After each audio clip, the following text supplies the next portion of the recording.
Good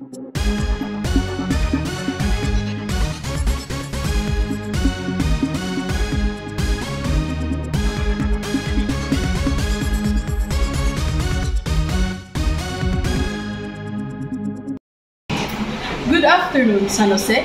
Good afternoon, Agusan. Micah Karuska, your anchor. This is the Timeline Newsline.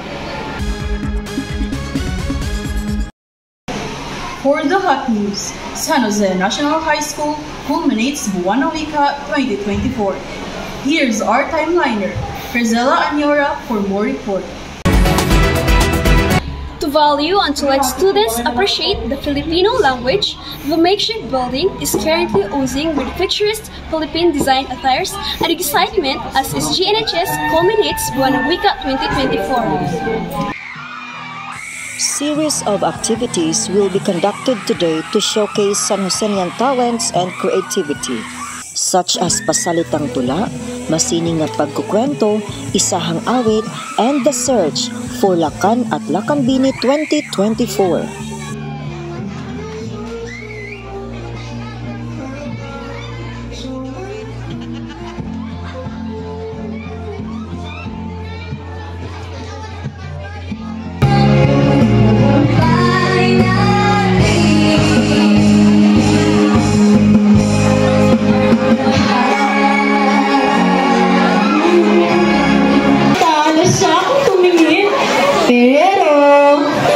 Ang kanyang ngipin.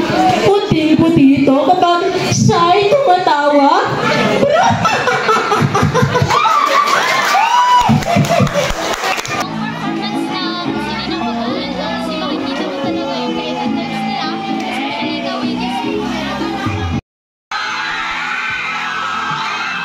May mga English zone only sa mga paaralan. Naniniwala akong dapat din magkaroon ng mga lugar ng pakikipagplastasan sa Pilipino. In the end, Miss Baricog from grade 9 level won the title Lakambini 2024, while Dowen Zoilo from grade 12 level won the title Lakan 2024. Ako ang nalugin ng Lakambini dahil ito ang aking pangarap, ito ang aking palalang tayo sa Diyos na ako ang manalo ngayong araw. Thank you!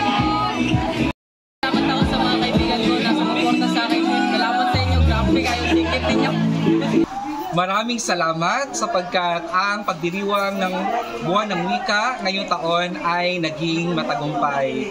Dahil sa mga advisor, ang paaralan na kung saan sila ang tumulong para masutuparan ang naturang programa. Muli, maraming salamat.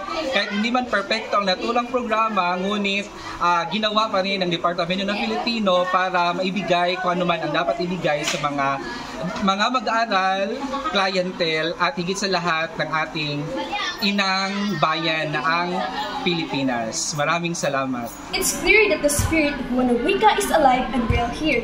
The celebration reminds us our language is a treasure we must cherish and share with pride. Crizella Anyora reporting. Thank you, timeliner Crizella. You've just heard the hottest and the latest news here in SGNHS. So be moved and be awakened by our intense, unterrified, and boundless way of news reporting. Timeline Newsline. This is your anchor, Micah Karuska, saying, always choose the news that answers your question, news with no exception.